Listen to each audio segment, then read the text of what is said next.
communication and advancement, please. All right.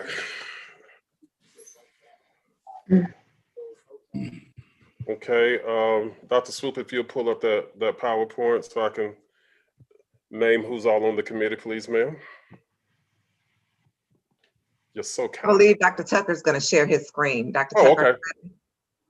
or do I need to pull it up? Yeah, so Dr. Watts, it is not on the presentation, but the names of the committee members, this committee is chaired or co-chaired actually by Trustee Watts, Trustee Frank Williams, also other members of the committee. Oh, it's here now. There it is.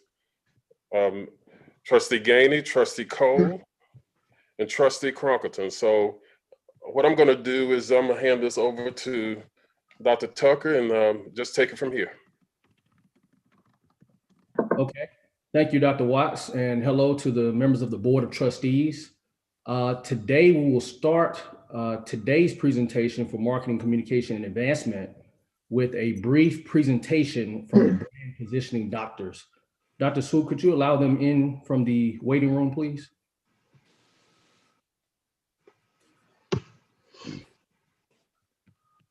There he is, Dr. Tucker. All right. So, ladies and gentlemen, we have presenters today, a special guest, the brand positioning doctors. They are a nationally recognized marketing firm who is leading us through Alabama A&M University's Reimagine initiative. And so we have team members. If you all would introduce yourselves, and then please feel free to share your screen to take us through the presentation. Okay. Thank you very much, Archie.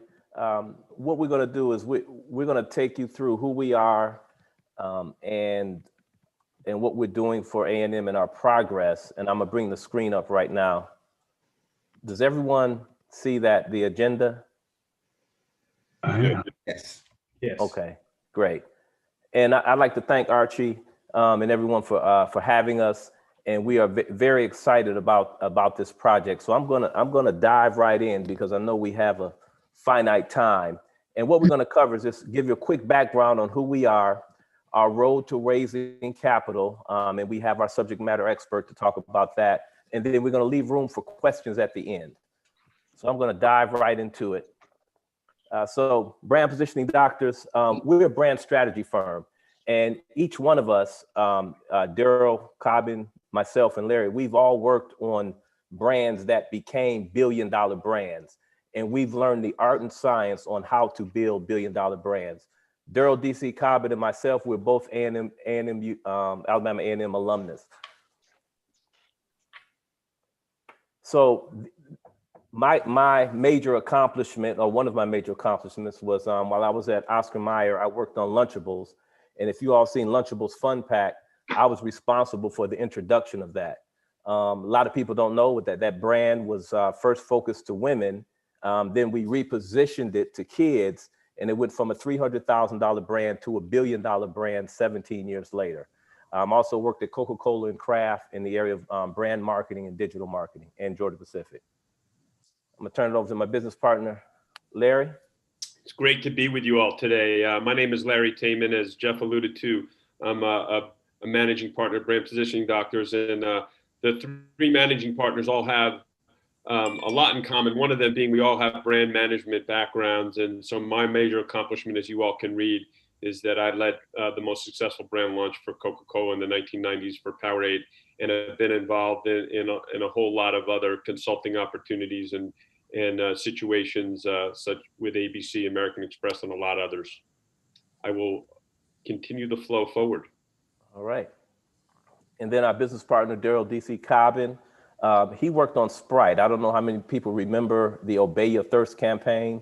Well, he repositioned that to focus on urban youth, and the business more than doubled in less than 3 years. And because of that effort, he became Brand Marketer of the Year.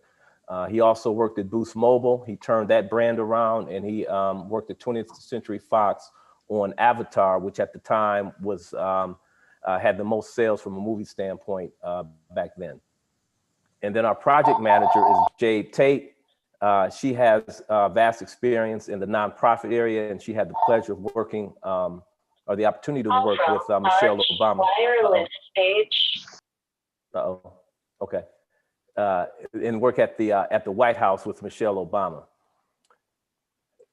We've had the honor to work on some very big brands. So we've had both large clients, including Coca-Cola, Beats, the NBA. We've have medium-sized clients, which include the Harlem Globetrotters. We've worked on Icy Honesty, and we've also worked on some colleges, technical colleges and universities, Clark Atlanta University and Atlanta Technical College. And we've worked with small businesses. I don't know, some of you may have seen Michelle Foods. She has a syrup brand, and she really took off when they took Aunt Jemima off the shelves. And we've had the pleasure to help her reposition her brand. We also have a radio show and podcast called Brands, Beats, and Bites. We recorded it at Stanford until the pandemic hit. And then now we record it virtually. It's a marketing podcast where we talk to CMOs, CEOs, et cetera, about marketing. Now let's get to the nuts and bolts of it. Now I'm going to turn this over to our subject matter expert, Chardina, and she's going to talk about the road to raising capital and the process that we're going to use as we reimagine Alabama A&M University. Thanks, Jeff. So yes, in this presentation, we will discuss some best practice at a high level for raising capital amongst higher education institutions. So just to give you a little background about myself, I am a seasoned advancement professional with over 15 years of higher education experience at PWIs and HBCUs, specifically Spelman College.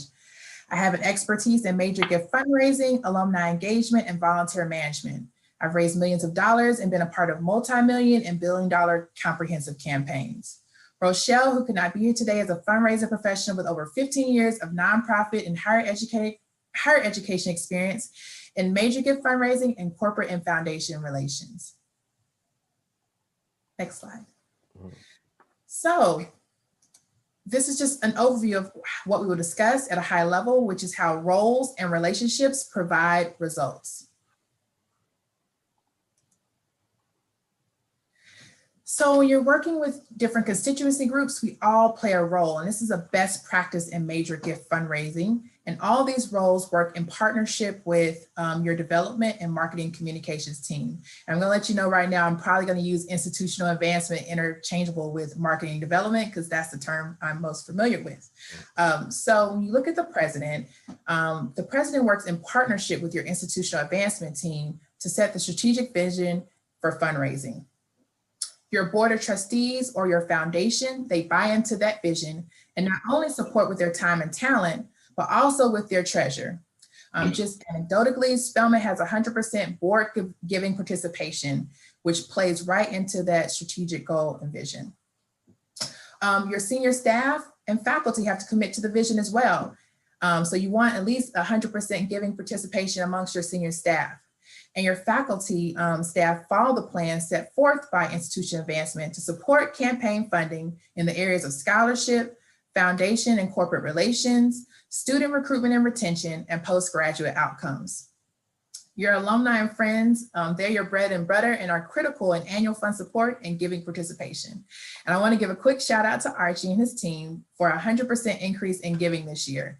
That is amazing, especially in such a volatile year for many as well as nonprofits. So why are these roles so important? Because go back real quick. Okay. It's okay. So why are these roles so important? And because it lays a foundation that makes you attractive to invest in. When your president, your board of trustees, your foundation, your faculty and staff, and your alumni are supporting the institution in a major way, it attracts others to support. And the last role, which is most critical, is your development and marketing communications team. They are strategic partners with each constituency group. They develop the strategies and drive fundraising, and it's imperative to have one message and one sound. Archie's team does a remarkable job with the current resources, but I want to make sure you're comparing apples to apples. When Spelman decided to embark on raising major capital, it made investments in its staff. It currently has a staff of 35 in development and fundraising. And this is in addition to outside consultants, and they have an alumni base around 22,000. And their development team is comparable in sizes to FAMU, Howard, North Carolina A&T, and soon to be Morehouse, who are in the process of ramping up their staff. So it all starts with development, and all roads lead to development for success. So now we can go to the next slide.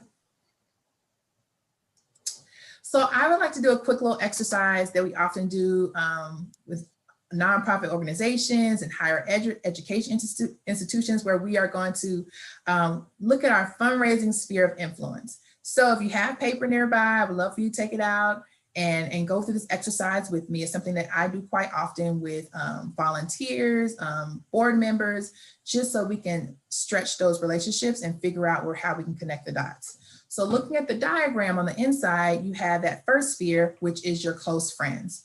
So think about the people that you can call or text, you have a direct connection to, that Alabama A&M can leverage for a 7 to 8 figure gift.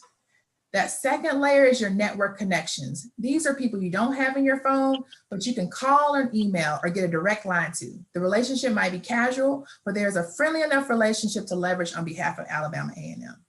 And third are those tangential relationships. These are the connections through connections. It could be a LinkedIn or a best friend's golfing buddy. So think of those relationships and how to connect the dots on behalf of Alabama A&M.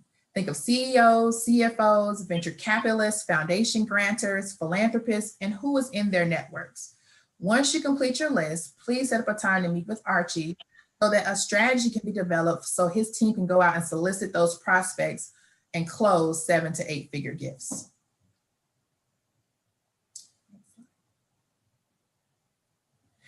So how does this all come together? High level, success is a marathon and not a sprint. I know that you feel that gifts are just coming out the sky, and that has occasionally happened at Spelman. I'm sure you've seen that happen at many HBCUs the last few months, getting these $20 million, $10 million gifts. But I'm positive that the reason why Spelman and so many other institutions have received those gifts, because of the foundation at the beginning of their marathon, they have a compelling case for support and a solid branding plan. So you have to start with that foundation. And just anecdotally, if you think about Spelman, you think about they create leaders, they create women who change the world. They're the #1 HBCU. So you have to think about your brand and how you build that case for support, that concise and compelling case for support. And after that, you have to know your role and leverage relationships. As a best practice, you should routinely be looking at your sphere of influence, connecting those dots, working with your institutional advancement team so they can go out and close those gifts by leveraging those relationships. And if you do that, you're gonna have winning results. And just the proof is in the pudding. If you look at Spelman today, they just went public with a $250 million campaign, and they're 96% to goal, and that's in less than 3 years. All right. Is that it? Is that it, Chardina? Okay, thank you. Now what we'd like to talk about is we know these best practices that were done at Spelman, and what does that look like for us moving forward? And so we've identified 10 what we call mile markers that we're going to go through so we can move up that ramp and start receiving and getting those types of gifts. And in this first quarter, we're going to be focused on the first 5 mile markers. And this is key. What we are doing now is we are in the process of building the case for support by school and then marrying those up to the right donors.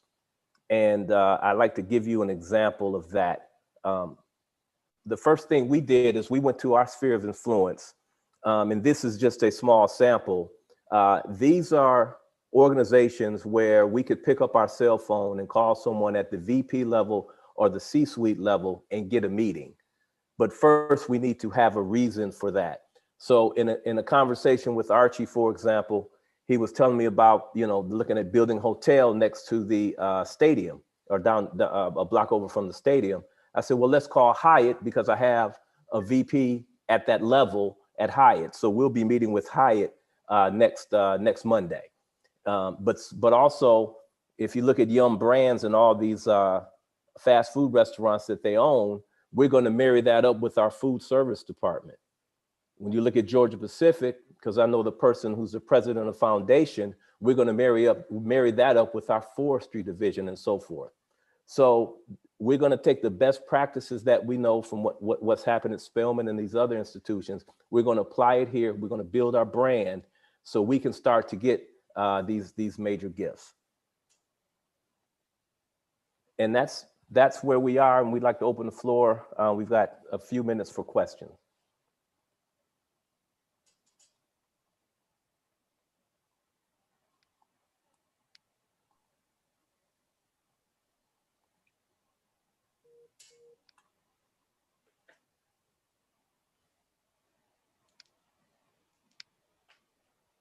To members of the board, do we have any questions for brand positioning doctors? Okay, Dr. if Tucker. none, Dr. Tucker, aren't they going to present later in another forum? that's dependent on Trustee Jerome Williams. Did you have a He's- discussion with him? Yeah, Did you have- I had a conversation with him yesterday. Okay. Or he, Well, that's sorry. We'll talk offline. We'll talk offline. Never mind. Okay. any questions for brand positioning doctors? Trustee, Dr. Tucker, I apologize. I had to break away. I've got the worst flooding in my house that I've had since Katrina, so I'm halfway to listen, but I will listen to the recordings at a later date. But I encourage our other trustees that are not familiar with the initiative to pose any questions that they may.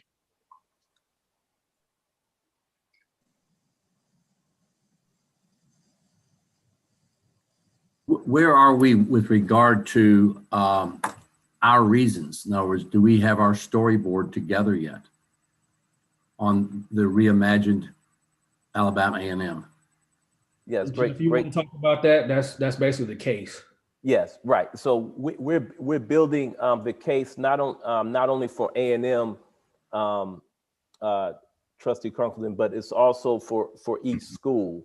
And we should have that prepared in the next few weeks by school. And what we're doing is we're looking at where organizations, where we have connections, and then marrying that up. And that's how we're prioritizing which school to develop the case for support with.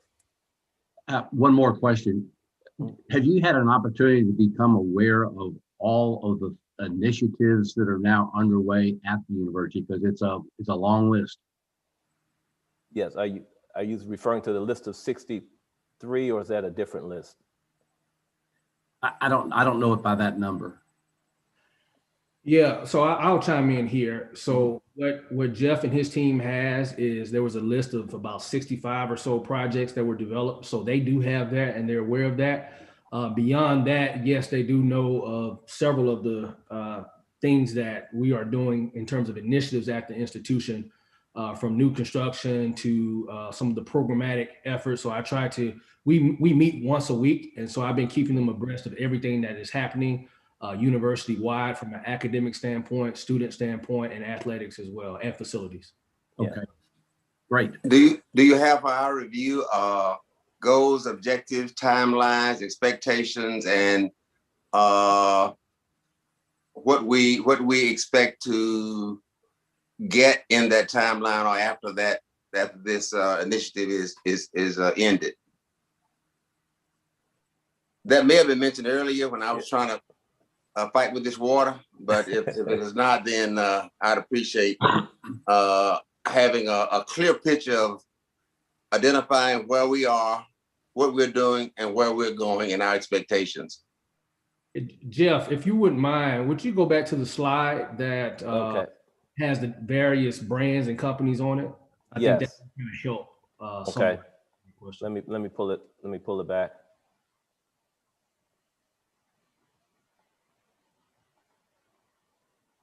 Okay, can everyone see that? Yes. Okay. So Trustee Williams, these these are some of the initials out of brand positioning doctor's sphere of influence, companies that we've identified to go after immediately, along with the list that A&M has. And what we were talking about was, through our weekly conversations, Archie mentioned the hotel opportunity. We had a connection at Hyatt, and we're meeting with Hyatt next Monday to talk about that opportunity. So that's how things are flowing, and then we'll build the case for, we'll be building a case for support as we move along with talking to Hyatt. But that's how we'll hit each one of these, as well as other corporations that we have. So based on that, you was talking about within like so many weeks, maybe 3-4 weeks of putting together that whole storyboard. Yes. And then are you disseminating that to everybody, or are you just disseminating? How's that process going, Dr. Tucker? What will it look like? Yeah, so no, it will not go to everyone. So what happens is the case is going to be different depending on the prospective company that we're dealing with. So for example, with Georgia Pacific, we're doing some great things as it relates to forestry. And he's been, brand positioning doctors has been engaged with faculty in that program, and they also have the initiative. And so they're putting together the case for Georgia Pacific as it relates to forestry, because that's what applies to their business alignment. And so that's how we're going to work it. And so in terms of who receives it at the institution, that is coordinated through development. And then what we do is, after we have initial meetings, as we need to pull people in, then we do that as needed. No. The question I had, are we only targeting specific industries related to specific initiatives? Are we doing a broad outreach on the entirety of our package?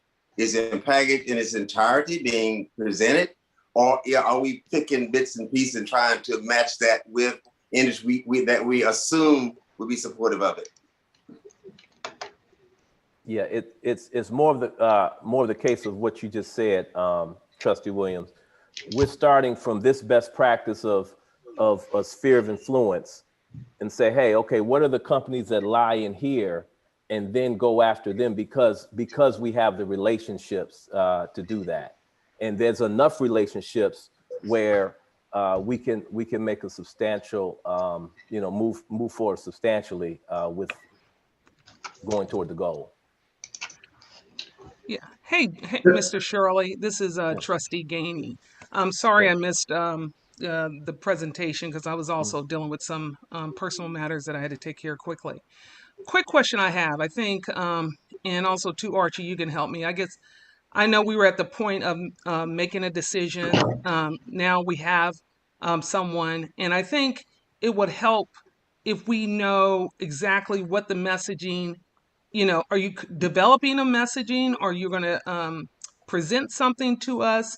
Because are we working with other members of the institution, which we've already have partnerships with, and some of these brands that you have out? Are we working collaboratively? Are we doing something that's totally different? I guess that's where I'm not clear when I'm listening to the presentation. So it's okay. So let's back up a little bit. One, we're in the combination of the discovery phase, but also where can we start moving forward? And so the discovery phase is, okay, who's in here? What companies can we go after that marry up with the strengths of Alabama A&M? But soon as that opportunity comes up, then we start developing that area of support. For example, and I keep using Hyatt as an example because it's the next meeting. So that came up with a conversation with Archie, and I said, oh, I know someone at Hyatt. Let's call them. They have an initiative where they want to do things with HBCUs, so it's a great place to start. Now, I could have made the call and he said, oh, well, we're not doing anything in that area, so we're not interested. But it did marry up with them. So during the discovery phase, we got to find out where the interest of organization and where our strengths are marry up, and then we move forward. So it's a discovery slash when we do meet up, we start moving down that track. Did Yes. that answer your question? And I was going to chime in on that. I think I want to add on to Trustee Williams' question. I think you asked whether we would present all of the options for support or customize it based on the prospect or the potential funder, and we would absolutely customize it. Part of that discovery phase, part of that building relationship, you often want to tie your opportunities with their philanthropic goals, their philanthropic interests. So it's not like going to the grocery store and we just, present, or a restaurant, you present a huge menu of offerings. You build that relationship, which takes time, and then you prepare a proposal, or Dr. Tucker, prepare a proposal based on the conversations and the relationship that's been built. So it also be helpful too. I know there's a list of 63 different options, but it helps if you can focus. So like creating some major buckets, having some top priorities that you are going to secure funding for first. I understand your approach, but it goes counter to my intuitive thinking on this, is that this is the old approach that we've used in the past, where we try to identify somebody we think may be supportive rather than broadcasting the package broadly, not knowing who might be in the weeds willing to raise their hand and say, me. I think the approach might be the most effective one from a marketing point of view, but looking at what we are trying to do, we're trying to send a message that we expect to have no minimum than $500 million contributed to Alabama A&M. Not $1 million, not 10 million, not 5 million, at least $500,000. And that's the message I feel is the one that this board wants presented out there. So typically, and I get that, you want to raise those dollars to support Alabama A&M, but you're typically not putting out there how much money you want. You're putting out a compelling case that garners support. So you have to come up with, which we will help you do, come up with a narrative, talk about your needs, develop that case for support, and you put that out there. You market what you do well.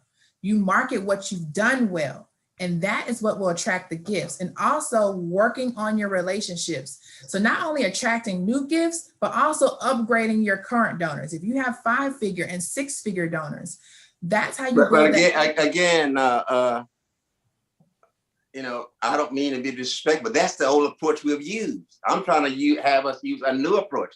That's the exact approach that we've used for the last 100 years.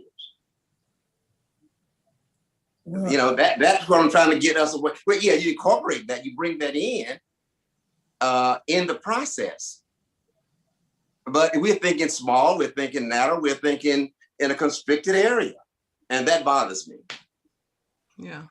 And I'm just going to say, Jeff, I think your approach and your ideas, I think they have legs to go deeper.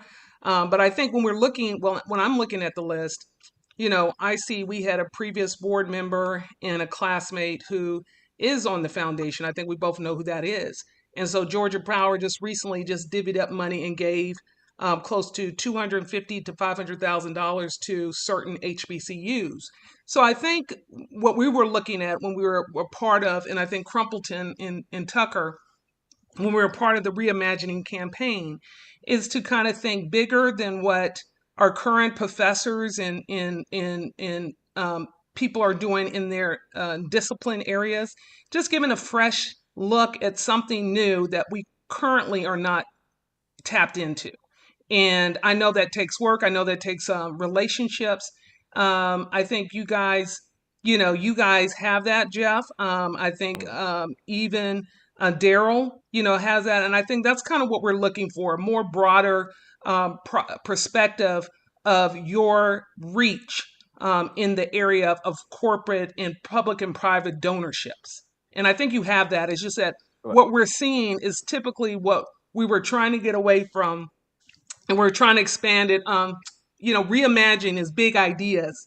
We don't want to stick to where we were, on the development side is pulling in dollars because someone says, let's throw some money to A&M. We want to put together something that when people hear about the things that we have on campus, I think Crumpleton gave Archie a great narrative of some of the things that we were trying to do in the financial space, automotive space, and those areas. And I was on a call not too long ago with the Musk group and their initiative towards HBCUs. So I don't see that kind of thing in your presentation, and I know you have that reach. Those are excellent comments. I just want to say one thing, and I get you feel that the tried and true method does not work, but I do have to bring to the table the resources aren't apples to apples. So $500 million worth of investment, if you were following the best practices, requires more investment in your development and communication staff. So I know it feels like it's not working, but have the investments been made in the shop to make it work?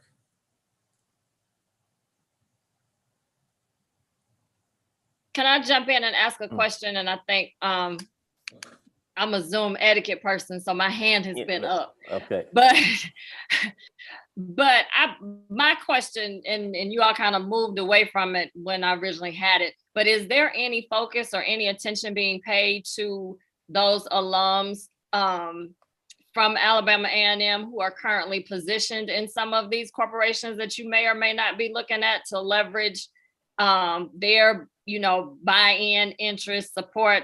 I think Trustee Gainey mentioned that somebody was on a board with Georgia Power and they gave some money. And so, if we've got people in these spaces, we need to also make sure that we're leveraging them in that space to benefit the university. And I just was curious whether or not you all are gathering that information. Is that something that's doable? Trustee, let me just answer that since I was on the committee for Reimagine. I think we all, Trustee Frank and Trustee Crumpleton, that is one of the hard points that we pushed in our meetings with Archie about tapping in to an untapped resources that we did not see, that we have done a very good job at. So we have, that is a part of the conversations we had as a committee that we presented to the chairman and to the board. And then we came up with, I guess, the recommendation of bringing a group in that can help reach those goals in which we discussed, that we laid out for Archie in our meeting with recommendations. So that is something, I just didn't want to say the names, but with all the names that are listed there, Jeff Shirley also is an illustrious alum of this institution who also has a reach, as well as Daryl Cobbin. So I'm not, minimizing the reach. I'm just looking at what's presented, and I know that his reach is greater than what I see. And then I think we probably just need to go back to our original discussion in our ad hoc meeting. And I'm not sure, Jeff, if you had a chance to see our recommendations coming out of that meeting as what we were looking for within the group to get us to where we need to be. I just wanted to make sure I emphasize that, because as a member of the committee, I'm not seeing or hearing what we discussed. Got it. So a few things. One, Archie has sent us a list of alumni who are at corporations that we can reach out to. So we do have that. We do have that list. Two, to your point, Trustee Gainey, we do have a vast list of clients that we can reach out to. That short list is what we're told is the list that we're going after, given what we're learning about A&M and how we can match things up right now. So there's a bigger list than what we have right now. We just wanted to keep it short and focus in on what are the immediate next steps. So everything you just said, yes, we're on that. We just did not cover that because Archie's given us the list. we have, what we call the warm contacts to do that, to reach out to. Jeff, this is Richard. In all fairness, why don't we go back to continue with your list of the 10 critical steps? And that may throw more light on some of the questions we're asking. Okay. Let me get to it. There we go. Yeah. So the first 5 being where we're focused right now.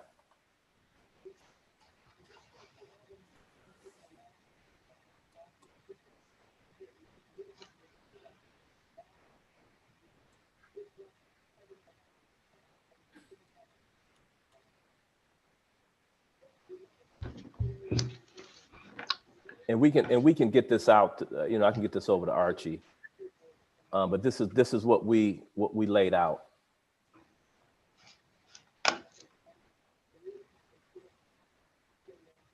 Hey Jeff, this is Chris. While you're going through that, can I ask a quick question, not to take away from this?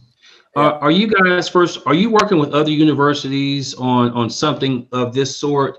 And are you sharing that pool of clients with them as you match up or figure out what their needs are as well?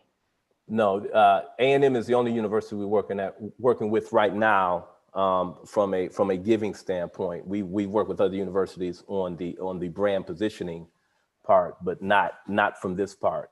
So A&M has 100% of our contacts that we're moving forward. Okay. Good question, Chris. Good seeing you. Nice seeing you.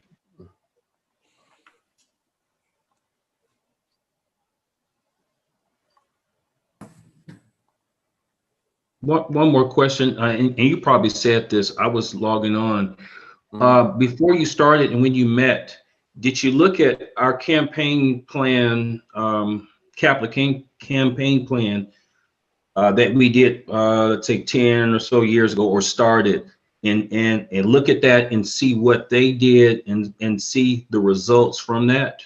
Did you guys look at that? We when we were putting together the our request for proposal, we did look at bits and pieces of that, but that was what August of last year, yes. And maybe we need to revisit that again, Chris. And again, as our pro tem said, to do something different out of the box, because when he kind of brought this to us, I mean, it's like totally out of the box. So we can't keep doing what we did before. But I think in looking back at that, you'll see, okay, they did this, and this. So we need to, cast our net a little bit broader, and it's okay. You know what I'm saying? So it's all things are considered and no parameters. Let's just go bigger and better than we did before. I think it's a great concept. We just need to fine tune it, as the trustees have mentioned, and I think it'll be a success. Over. Okay. Thank you, Chris. If I may add, please. So all the information was relayed to the brand positioning doctors. They have, and part of the reason why they show their client base is to show the level of work that they've done before with other clients and the successes that they've had. Part of the reason that Shardina is on here is because of her experience with Spelman places. Having said that, I understand what we're trying to do, and they understand what we're trying to do. They're trying to help us get to success. The difference in what we've done before versus what we're trying to do now, well, in terms of saying it doesn't work, is not accurate. So what we've done before does work, and you'll see that through the rest of the presentation. We're not getting the type of results that we want to see, the tens of millions of dollars, because we haven't made the type of investment, which is what Dina has said. And we won't see those types of results with the same types of investment. So we can think differently and we can do it differently outside of best practices, because what they're giving us is best practices. So we can do something different than best practices, but yet we can't have different expectations putting in the same thing. overnight. And so that's all that they're trying to say. And they work with major brands to drive revenue that they mentioned. So I think we have to trust that. That's just my recommendation. Dina has raised millions, as she stated, of dollars. And I know her background because we get the same training through CASE and AFP. And she's raised millions of dollars at several institutions. So she's raised the type of money you're looking for. At Alabama A&M, we have 2 fundraisers. They have 36 at Spelman. Same thing in North Carolina A&T. And so we want that type of result. And it's not apples to apples. And that's what she was saying. I don't think anyone heard that. And so it's not about doing it differently. It's about doing it better. There's one question that I have related to all of this is what is our expectation? What results do we expect to get? Do we expect to get 1 million, 10 million, 20 million, 50 million? I realize the number we put out there is idealistic, and that's okay. But what is acceptable? What is our tolerance level for increasing our expectations? What do we need to do that? And what do we expect to get? I guess that's the question that perhaps needed to been asked early on. Yeah. And also too, Jeff, I just want to make sure that, we follow up.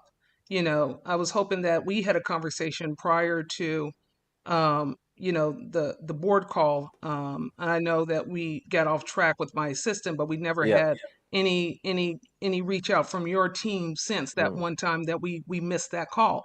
So I just think for as a member of the Reimagine committee, I would like to, understand, and then, we could have kind of revisit. So we're not here to be critical. And I don't want Archie to take that personal. We're here because the Reimagine campaign and Trustee Crunkleton is present.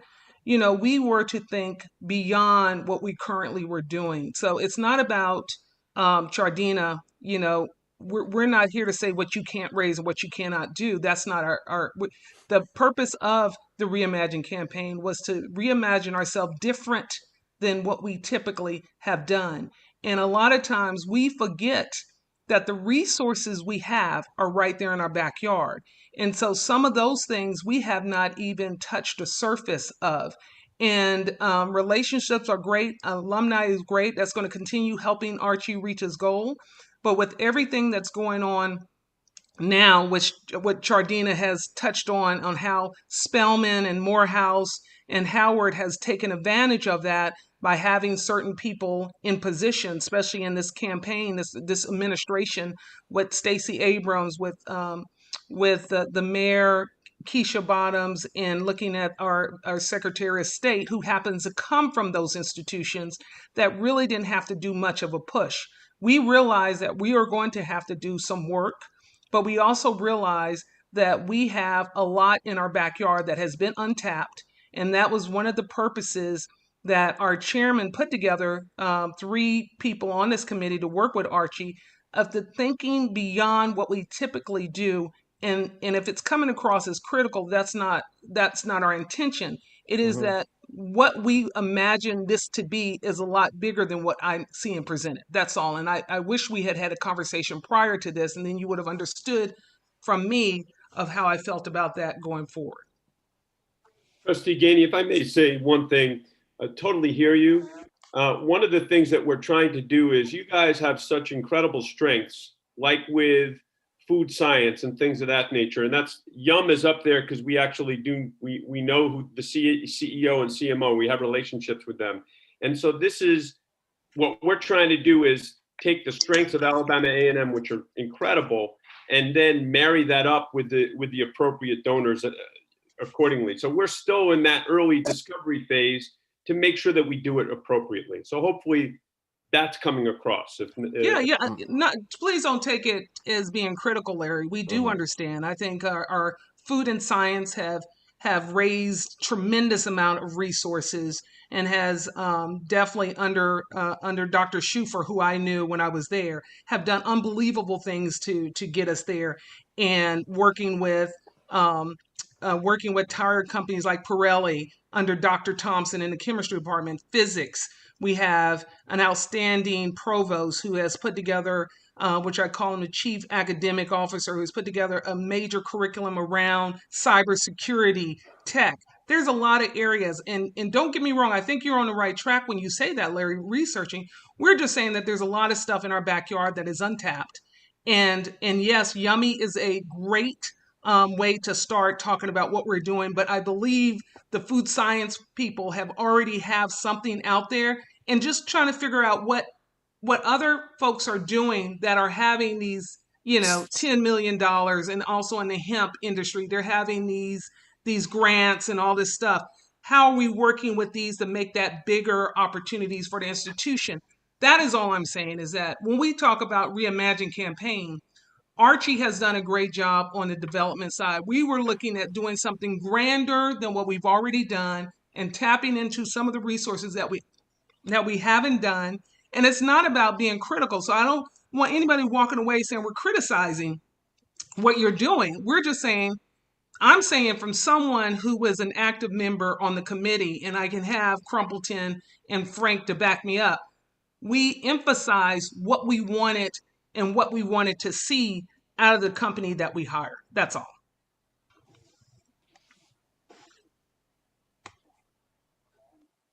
Okay. Okay, does anybody else have any questions for the brand doctors?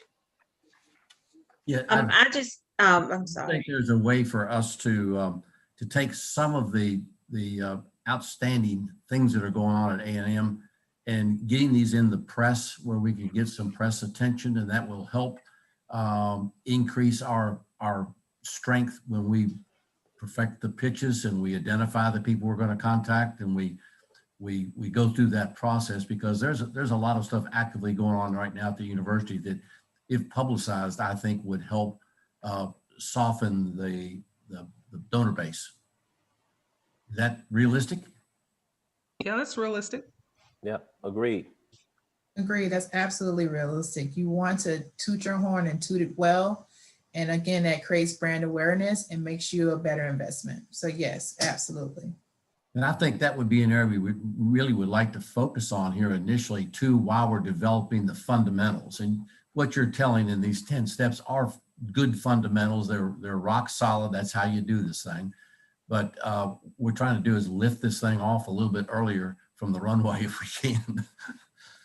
I'm not getting any younger. Dr. Pickett, you were getting ready to say something? Yes, Miss Chardina, I can't see your last name. I'm sorry. Okay. Chardina, you mentioned that there was something. I know that you have to put something in to expect something, to get something out. And you mentioned that we have to make those investments. And I think it probably would help to let us know what we are not doing that could probably garner a different result, so since we already know that whatever we've been doing has just been the same, but what is it that we should be doing to help get the result that we want? That will probably help us a lot too. Okay, I off the top, with the results that you want, there has to be an investment in the development staff.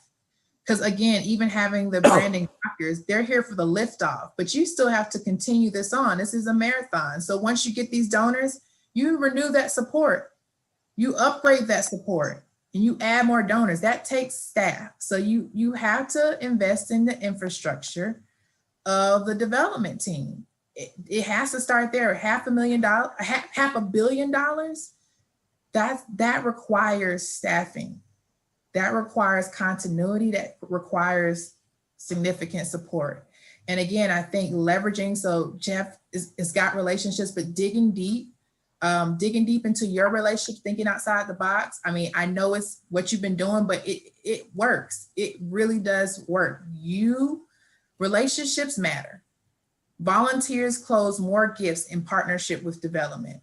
So you opening those doors and letting Archie and his team go in there and close those gifts will get you there faster along with Jeff. And I mean, that's just my high level thoughts, but definitely could talk with Archie more, but it has to start with investment and development. When he told me how many staff members he has and what he's doing, it's remarkable, but you can only burn the candle at both ends for so long. So, I mean, think about Spelman's raising $250 million, not even $500 million, and they have a staff of 35. I'm sorry, I cut somebody off. Who was that? I'm done. No, I thought I heard someone else. I'm sorry. Okay. Does anyone else have any more questions for the brand doctors? Well, I was going to comment, but what I'm just going to do is just kind of wait to get information from Jeff and Okay. Chardina, and then take a look at it. And because I'm not sure if they're hearing me or hearing us, and I feel like it's more of a defensive instead of listening to what we are looking for. And then I think there's an ongoing conversation that can take place so you can understand what it is that this campaign was originally supposed to be about and what we were looking for it to do and how we use assistance and guidance in getting us there. But I feel like this conversation is becoming counterintuitive because it's more of a defensive kind of thing. And you're not doing this, you're not doing that. He needs this, he needs that. That's not, why we're here. And so I just wanted to make sure I make myself very clear. We're not here to be critical. We're here to want to expand the vision of the institution, magnify what Chardina was, had the honor of attending Spelman College along with my mother and my grandmother. So I understand there's a rich history and there's a lot of things that doesn't require a lot of work because of the reputation that it has. But we are in a position that we have resources that we have not tapped into. And like Crumpleton said, getting information out so people are aware of the type of things. We have a committee of people together that is ran under our provost, tapping into DOD and the rest of the people in technology and around that place. That's becoming lucrative for us at some point. But that's all I'm saying. I just don't want us to keep going back and forth, back and forth. It doesn't need to continue explaining. Let's just kind of next step, let us take a look at what you'd come up with, and let's continue having a roundtable discussion until we get to where we all want to be.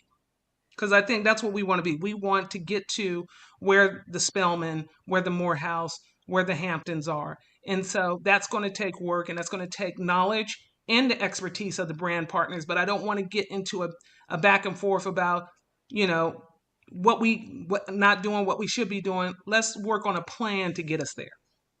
Okay. Fair enough. All right. Well, we appreciate you guys presenting to the board today, and a lot of food for thought. We also know that, there's a lot of work to be done. And not only is there a lot of work to be done, it's doable.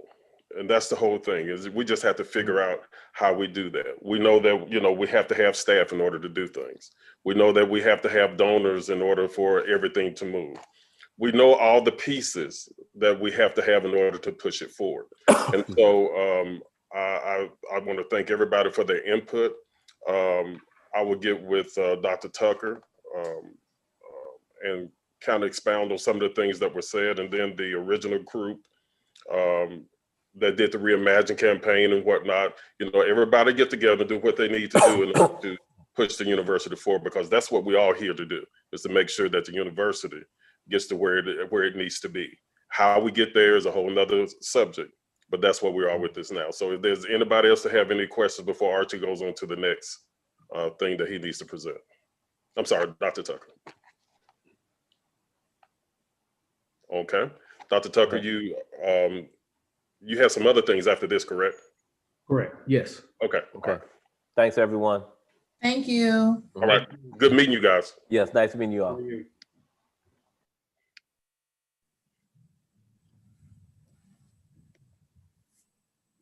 Can everyone see my screen here? Yes. Okay, so we'll go through. I don't have any action items today, but just informational items. Sorry, okay.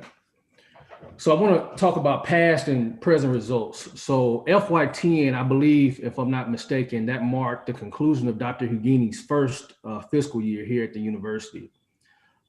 Context is very important. So it's important to note that before that year, what we saw in development was an alumni giving percentage that was less than 1%. And we also saw on average and on an annual basis, we would raise about $800,000 per year. So FY10, the conclusion of Dr. Hugini's first fiscal year, $1.1 million was raised, which was not a lot of money overall, but it depends on context. For A&M at the time, it was a lot. When you compare that to FY20, we're at, well, the close of last fiscal year, we finished the year at 5.1 million. So that's a 332% increase over where we were at the beginning of Dr. Hugini's tenure. Keep in mind, none of the people that are in development now were here at that time. And so as the team has grown and leadership has changed, Dr. Hugini has come in, we've increased substantially in comparison to where we were. When you look at FY21 current fiscal year, we're at 3.4 million right now, which means that we're already in less than 6 months. We're already at 67% of where we finished FY20. And so at 3.4 million, what I'll tell you is this presentation is actually submitted, as you all know, a couple of weeks early. So we're technically and actually over $4 million right now. Keep in mind, we only raised 5 million in total last year, and we're already over $4 million present day. What I'll also tell you is by the next board meeting in June, based on other gifts that we know have been guaranteed, and we're just waiting on the funds to get here, by June, we will have exceeded where we finished the year last year. And the year technically does not end until September 30. As it relates to total donors in FY10, again, going back to the conclusion of Dr. Hugini's first year, we had 833 total donors that year. FY20, again, the close of last fiscal year, over 2,100, representing a 153% increase from the beginning of Dr. Hugini's tenure to where we are now with the team that we have now. When you look at where we are, FY21, right now, year to date, as of a few weeks ago, 1,229 donors, 50, which means we're at 58% of where we were to close last fiscal year. Again, trending ahead, and we're not 6 months through the year. This next slide focuses on year-to-date information. So on the left, you see FY20 year-to-date, where we were last year was 1.64 million. We're already at 3.4 million as of a couple weeks ago. Again, technically, as of today, we're over 4 million. So that's over 109% increase overall in the overall total. As it relates to the number of donors in FY20, 1,106 year to date versus 1,380. And this report was run after the other, so the numbers are a little off, but pretty close. 1,380 in FY20 year to date, which represents a year to date increase of about 25%, so a quarter already. The next slide, this is based on a conversation that a couple of board members mentioned to me some time back. And so I wanted to include this slide to show that development impacts the entire campus. And the conversation was in context of development, putting on special events and things of that nature. And that's kind of how we looked at it a lot of times. But this chart actually shows how we impact the entire campus. And so you see the largest segment of the bar, 39%, that went as it relates to FY20 and the $5 million that we raised. 39% of that went to programmatic efforts. What does that mean? To support any of the academic programs in which money may have come in for, student programs as well. 10%, the light blue there, if we go clockwise, 10% came in for general scholarships. 4% came in unrestricted for our annual fund. 23% came in for athletics to support athletic programs. If you look at the orange, 15% represented what we brought in for our Black Tie Gala, which is scholarship dollars as well. 8% toward increasing the endowment and restricted scholarships that are endowed. And then the green portion is 1% toward facilities. So again, you see there how the support that we provide in development impacts the entire campus. As it relates to alumni giving, I mentioned when prior to him coming in, our giving was less than 1%. Where we are today, well, at the close of FY20, we were at 19%. Now that 19% not only exceeds the national average for public institutions, public HBCUs, which is typically about 5 to 7%.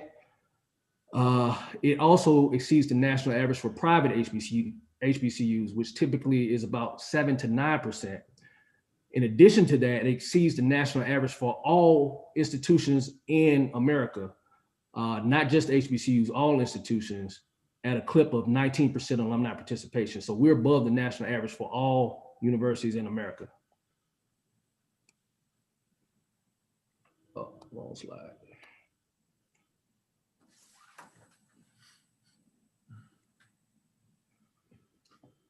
This is an initiative. So the young lady you see here is Shanavia Rocker. She is one of our alumni who has a C-suite position with Under Armour. Shanavia and I were talking in December, and she reached out and said, hey, I want to make a gift up to $25,000. But what I want to do is I want your staff, I want you and your team to think of a creative way in which we can get other alumni involved and engaged. And so we knew we had to raise at least $25,000 to get the full match that she was supplying. When it was all said and done, from December 1 to December 28th, a 28-day period, we raised almost $204,000, which is a 715% increase over the initial goal of $25,000. And so the creative thing that we came up with is that what we said is we got all of our alumni engaged via social media and even through the mail. And we allowed them, we called it the Any Scholarship Initiative. So they were able to give to any scholarship at the foundation or create a new scholarship in someone's name. And so in doing that, the fund that, the first $12,000 of her match went to the Black Tie Scholarship Gala. The remaining $13,000 went to the fund that secured the most resources. And that fund was that of the Gamma Phi chapter of Kappa Alpha Psi Fraternity Incorporated. So they got a $13,000 match because these are some of our corporate partners that we're currently working with, all of which we have received support for or commitments for support for this fiscal year. You see some of the names here: IBM, Microsoft. I won't go through all of them. Regions, Iberia Bank through Trustee Ginger Harper, Boeing, Lockheed Martin, and several others. And there are more, but these are just a few. We are working on specifically two major naming opportunities, one being the Event Center and one being the Welcome Center. As you know, the Event Center is a 135,000 square foot facility, or it will be once it's constructed. It'll have a seating capacity of 6,000, and it'll be home to athletic events, commencements, convocations, classrooms, concerts, and it'll be available for rental to external parties as well. The last available data that we have in terms of the traffic count came from 2014, and that's the traffic count on Meridian, not on Meridian, on North Memorial Parkway. And you're looking at about 43,000. Now we know the city has grown since then, so the traffic count is a lot higher. We just don't have access to that data. So that's a major naming opportunity that we're working on right now, actually. In addition to that, we have a Welcome Center that will be constructed shortly. And so this will be a 16,000 square foot facility with 3 to 4 food options, including a Chick-fil-A. It will have office space, and it is also going to be in a high traffic area on the corner of Meridian and Chase.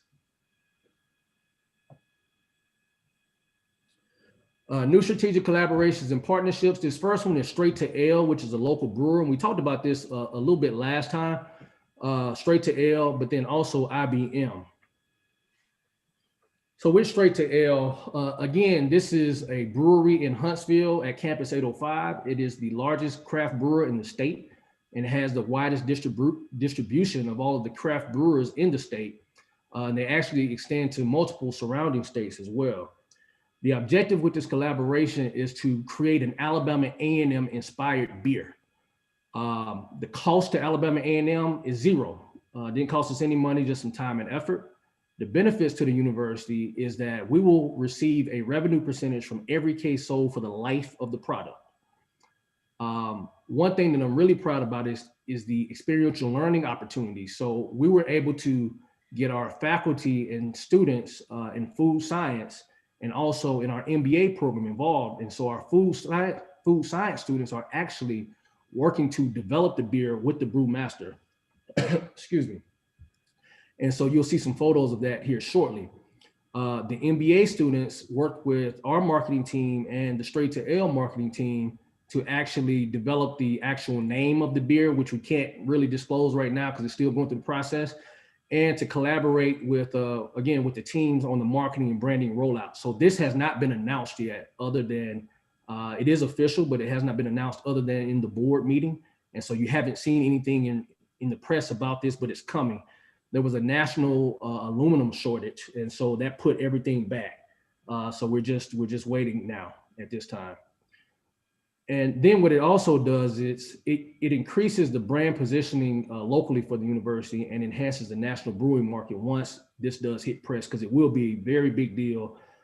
It'll be distributed throughout the state of Alabama, multiple states, and we're working to get it housed in Publix and Kroger as well. The product will be hopefully ready for sale and distribution this semester, depending on the shortage. Those are just some photos of some of our students from food science at the brewery, actually talking to one of the employees at the brewery there on the left. On the right, you see one of our students actually shoveling out hops. So again, they're actually participating in the beer making process. The other partnership is IBM. And so we did receive $2 million of in-kind support from IBM. And what that looks like is it's in the form of software. So our faculty and staff are able to obtain badges in cybersecurity, AI, quantum computing, data science, cloud computing, blockchain, Internet of Things, and design thinking. And so the benefits to the university, aside from the in-kind software, is it basically provides enhanced credentialing for faculty because they're able to earn these badges as well. Students also are able to, it creates a more marketable student because students are able to earn these badges in addition to faculty. And so a student can graduate with a degree in computer science and perhaps several IBM badges once they graduate. You see more strategic partnerships here. So you'll recognize some of these brands: Diageo, Southern Company, Apple, the House is Huntsville Housing Authority, and then the Urban League. So with Apple, we are a part of, well, Apple created this Apple Propel Center. And so this serves as Apple's $100 million contribution toward racial equity and justice initiative. And it's a global innovation and learning hub for HBCUs in Atlanta. And so this will cater to eventually all HBCUs. The center, as it relates to Alabama A&M, some of the advantages are they're going to collaborate with us on the development side to go after some possible funding opportunities to support STEM or STEAM areas when you include agriculture. In addition to that, the center will offer for all of the HBCUs that are, partners with this deal, they'll offer educational tracks in AI, machine learning, ag technologies, social justice, entertainment arts, app development, augmented reality, design and creative arts, career prep, and entrepreneurship. Alabama A&M faculty and students will have access, just like the other participants, they'll have access to this center, both virtually and in person. And Alabama A&M, and this is important to note, is one of 2 institutions in Alabama to participate. And we were one of the initial 10 to be invited into the first round of participation. So that is going to be a big deal for us. And this came about just through the relationships that the development team has with Tech Birmingham. In fact, Dr. Clark, CIO, and I had several meetings in Birmingham prior to the pandemic. And so these are some of the things that we talked about. Tech Birmingham ended up creating Ed Farm before the pandemic. Apple funded it and Southern Company funded it, which is how Apple got involved. So a lot of these things came from Dr. Clark and I. Strategic partnership. The next example is Southern Company. So we won a $500,000 private grant from Alabama Power and Southern Company. And this will allow us, and again, this goes to development impacting the entire campus. This allows us to create an extended reality lab combining augmented and virtual reality components, specifically to our library to enhance student learning outcomes. In addition to that, it will provide visual collaboration classrooms with multi-touch, multi-user software and cloud virtual desktops as well with that $500,000 contribution.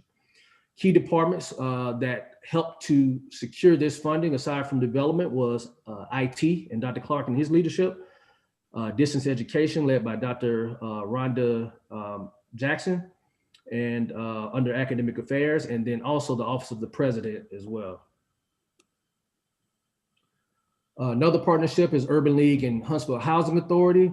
And so I'm on the board at Urban League. And so I was able to make the connection between Urban League and Alabama A&M, specifically with Monica Clark, who heads up our service learning unit that you heard from earlier. And so this is a 3-organization collaboration that includes A&M, the Urban League, and the Huntsville Housing Authority. The Urban League supplies the food, which is distributed through USDA. And Alabama A&M serves as the host site, specifically at Lewis Crew Stadium, with Ms. Clark as the team lead for A&M. And we allow residents to drive up and we load the trucks with food boxes. And we also distribute to the various housing communities within the Huntsville Housing Authority. Other partners include the Legacy Center in Madison County District 6, Commissioner's Office, led by Commissioner Violet Edwards. And this, we've had 2 already, and 1 more is possible before the semester ends. Those are just some photos as it relates to the food distribution that we had in February. You see the students that came out and volunteered. Those are just a few of them. You also see the staff and faculty, the civic engagement team that Ms. Clark heads up.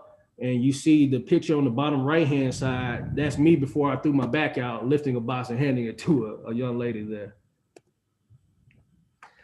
The next is Diageo. I believe all the board members are familiar with this. Former board member, former trustee Perry Jones is a C-suite executive with this company. And he ensured that we were a part of this particular deal. And so Diageo, they are the makers of Crown Royal, Ciroc, and other major brands that I'm sure the board is not aware of. Alabama A&M will receive $250,000 to fund scholarships. Now, this $250,000 is not counted in the donations that I've already presented. So that's in addition to $225,000 of that funding will be endowed, and $25,000 will be available for immediate use in the form of scholarships.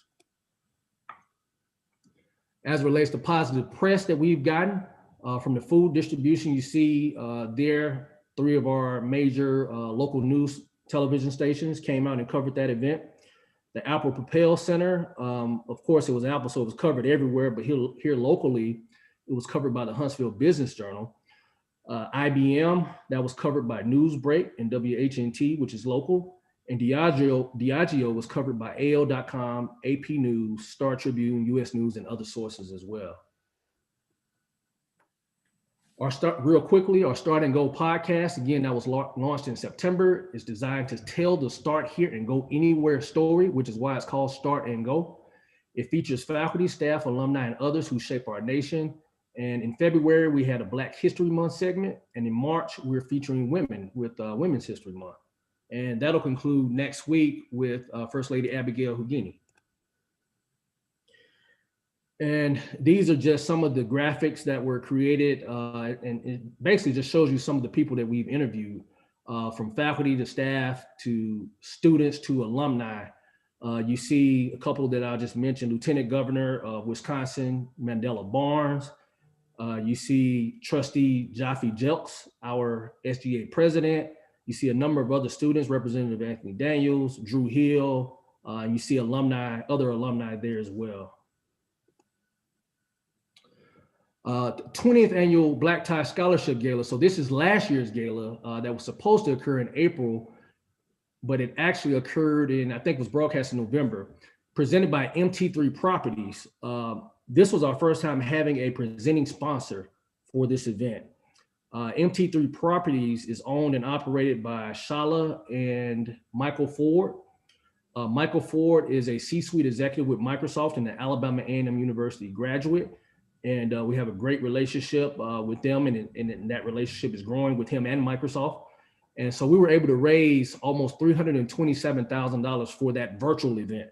That was the first time that we held a virtual event, so we were very pleased at the results for it being virtual. And then lastly, our 21st annual Black Tie Scholarship Gala. It will be broadcast Friday, May 28th, 2021. Entertainment is Grammy-nominated music Soul Child. Sponsorship packages were mailed in December. Invitations should have arrived in boxes as early as this past weekend. And so at this time, I'll entertain any questions, as that concludes my report for marketing, communication, and advancement. Archie, when do you sleep? We do the best we can, sir. Okay, I would like to thank Dr. Tucker and his staff for all their hard work. Some of those numbers are extremely impressive in terms of where we are today as related to compared to this time last year.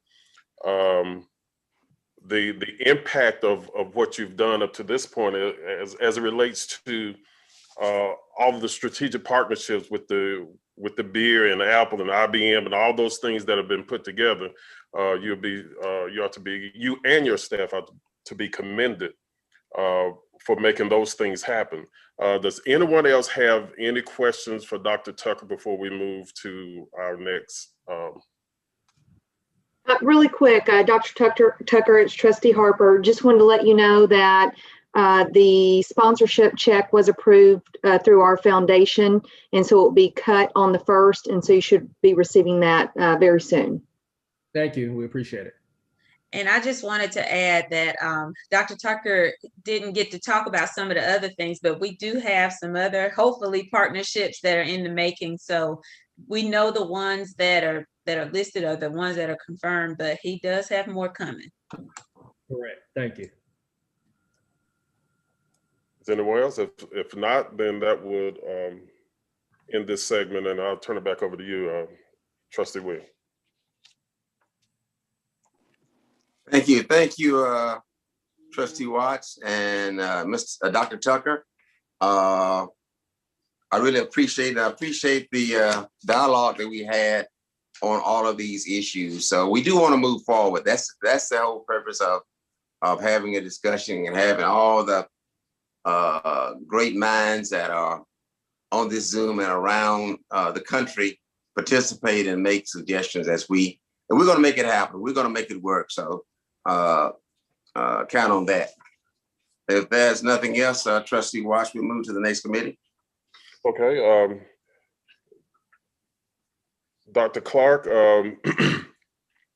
this is our Information Technology Services, and the members of this committee is co-chaired with Trustee Frank Williams, also Trustee Chris Robertson, Trustee Kevin Ball, Trustee Tiffany Cole, Trustee Michelle Gainey, and Trustee Richard Crunkleton. So if you will continue to move forward, Dr. Clark.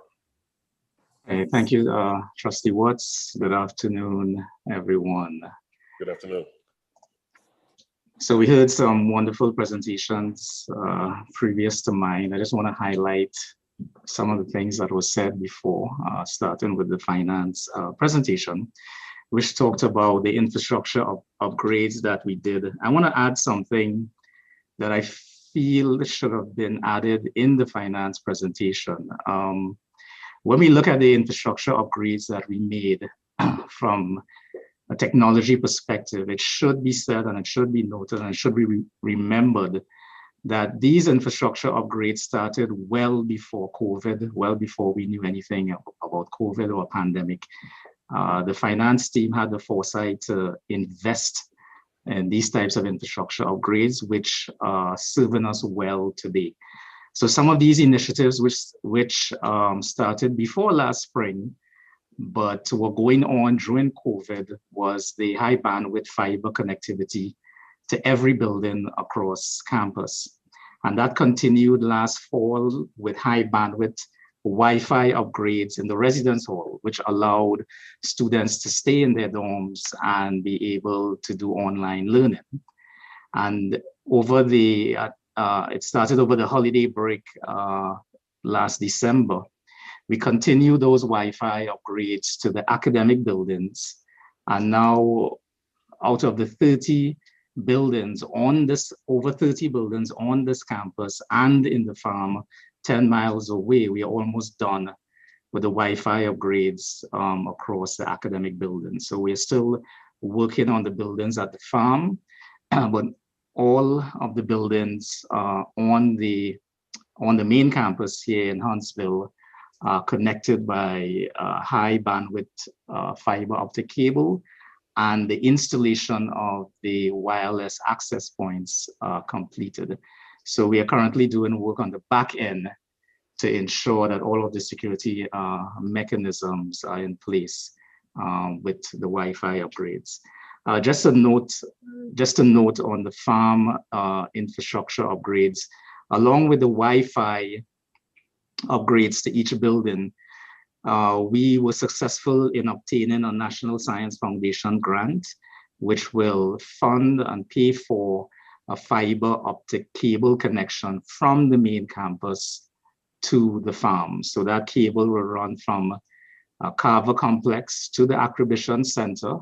We are working with the museum, the Railroad Museum off of Chase Road, to pass the fiber through their property. We are working on a memorandum of understanding with them. And we will talk about that more when we get more information on that. And then we will connect to the Acquisition Center. And from the Acquisition Center, we will connect to the farm in Hazel Green. Another presentation I would like to highlight is the presentation from the folks of Freshman Academy in academic affairs. They talked about an early alert system using Grade First, which is going to be upgraded to Navigate. So with our expanded and improved network connectivity with the fiber and Wi-Fi, we can now use the data from cell phone to do what is called behavioral insights. And let me give an example of what I mean by that. So let's assume there's a student by the name of Andrew Hugini. He's a math major. And Andrew Hugini has 4 classes for the spring semester, and he has a cell phone. Now, in case you don't know, trustees, your cell phone speaks to the Wi-Fi system and cell towers wherever you are located. So if you walk into a McDonald's, your cell phone is as we say in IT lingo, is pinging or talking to or communicating with any Wi-Fi system in the McDonald's, in the Starbucks, or any cell phone tower in the vicinity of where you're located. Every time your cell phone communicates with the Wi-Fi or the cell phone tower, a log is created. It's logged and it's in their system. So on Alabama A&M Improved Network, we have those logs. So we could determine whether Andrew or where Andrew is on the campus. So if Andrew has to go to class twice, every Monday, Wednesday, Friday, we could look at those logs, given that he has a cell phone. And we all know students normally have their cell phones with them all of the time. we could determine whether or not Andrew is actually going to classes on Monday, Wednesdays, and Friday. And if not, then we communicate that information to the folks of Freshman Academy and other academic advisors, and we could let them know, hey, we have a student by the name of Andrew Houdini who's not going to class, and he's, you know, hanging out in his dorm a little too often. If we have events across campus, we can see where the majority of the people are during those events. So if those events are worth having, if people actually go into those events. So because of the increased network connectivity, which helps in terms of high flex learning, we could do additional stuff with that as well. I want to mention again the numbers that we are producing when we distribute student laptops. We have distributed over 1,500 laptops to students. You may ask, well, why haven't we distributed 6,000? Because we have about 6,000 students. Well, some of these students already have devices, and has stated that they don't need another devices. But those students who don't have a device, they were very anxious and eager to receive a free laptop. So along with student laptops, we are distributing laptops specifically to faculty. We have distributed 330 laptops. So when we give a faculty a laptop, we connect it to their current keyboard, mouse, and monitor in their office. They could unplug the laptop, take it home, or plug it back in when they're back in the office. So now they have automatically become a mobile workforce with the laptop. And obviously, the laptops have all of the necessary tools, I would say, to secure it and to secure the data in it. I'd like to highlight what Dr. Tucker mentioned concerning the Southern Company grant, the $500,000, some of which is going to be spent on this application, which is a video capture software, which allows for lecture recording, screencasting, video streaming, video content management. So now a faculty could record their classes live in the classroom. They could be at home and record their classes live, or record it and it could be used later on for reference. So essentially, this is almost like a internal university YouTube system. So just like when you go onto YouTube, there are different videos you could click on and search for and get. This will be an internal YouTube. So every time a faculty records a lesson, this is intellectual property that is owned by Alabama A&M. And we don't necessarily want it on YouTube, especially when it's specific to our students. So this will be an internal YouTube where students will be able to search for any class that's recorded. Some of the features of this system include searching inside of videos. So not only will you be able to search for a particular video, if you're, let's say, in a geometry class and you're trying to remember what, not geometry, sorry, trigonometry, and you're trying to remember a specific formula, you could search on a keyword, and this system will find everywhere in the video that keyword is mentioned. And it gives you a link, and you click on that link, and it will take you to that specific location in the video that the professor mentioned, the keyword that you're looking for. It could also stream securely a live broadcast. So students who are not in the classroom could access this program and would be able to see a live class going on and participate in the class. So besides recording lecture anywhere, you can also use any device to record your lecture, not only a Windows machine, but a Mac. You could even lodge Trustee Watt on a love chair and with your cell phone and record record your classes. So while recording your classes afterwards, the faculty could go into the video and insert quizzes into the video. So while the student is looking at the video, the faculty could make it mandatory that the student has to answer a question or two, and if the student gets it correct, then you're able to move on. If not, then you get a little refresher on that specific topic. So every topic in one lecture, you could have a quiz after each one of those topics in the lecture. So this particular program, funded by the Southern Company grant Dr. Tucker was talking about, is going to pay for this application, and we're gonna do other things along as well with that funding. Another item I want to mention is the temperature devices. We have secured quite a few temperature devices that have been placed across campus. So when someone walks up to the device, they will see one of two things: either the logo, it switches between the logo and the stop sign saying "please stop" in front of the screen to take your temperature. It allows you to scan your ID. Now, this is very important. So by scanning your ID, it captures your information. Or if you're a visitor, you just touch to continue. But if you have an ID and you attend or work at Alabama A&M, it first scans your ID. Then it asks you a series of questions. Have you experienced any COVID symptoms? Within the last 14 days, have you been in physical contact with anyone with COVID? Are you isolating or quarantined because you have been exposed to COVID? Obviously, if you answer no, it moves on. Are you currently waiting on any results? And then it takes your temperature. If you answer yes to any of these questions, or your temperature is too high, based on the information it captured from your ID card, it will send that information to the health office. And the health office will know exactly who answered yes or had a high temperature.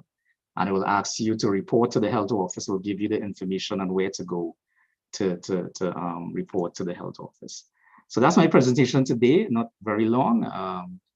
Since I was only allotted 30 minutes, I made sure to stay within my time. Any questions?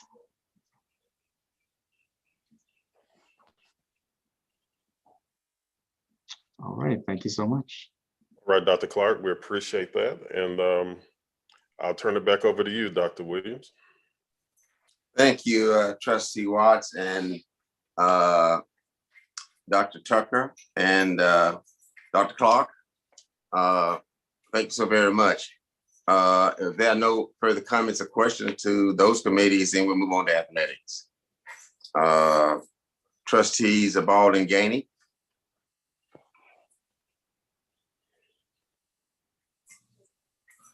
Good afternoon.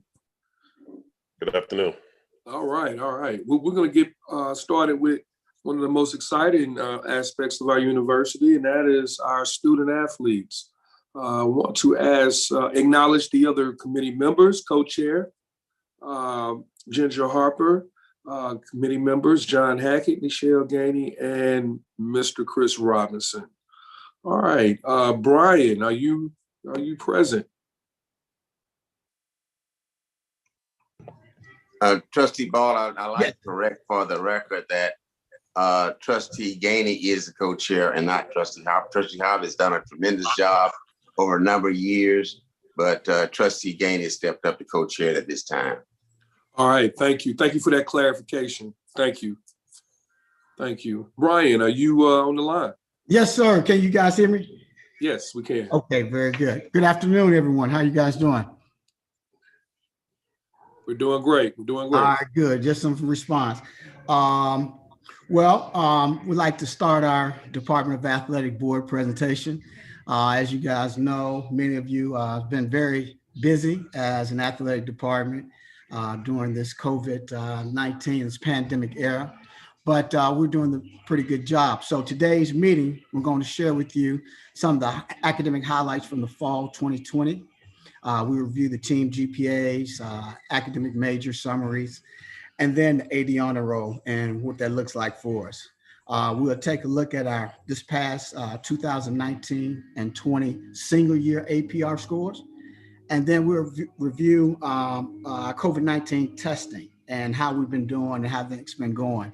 We'll review the 2021 spring football updates, the spring sports updates, and discuss and talk about the athletic staff new hires.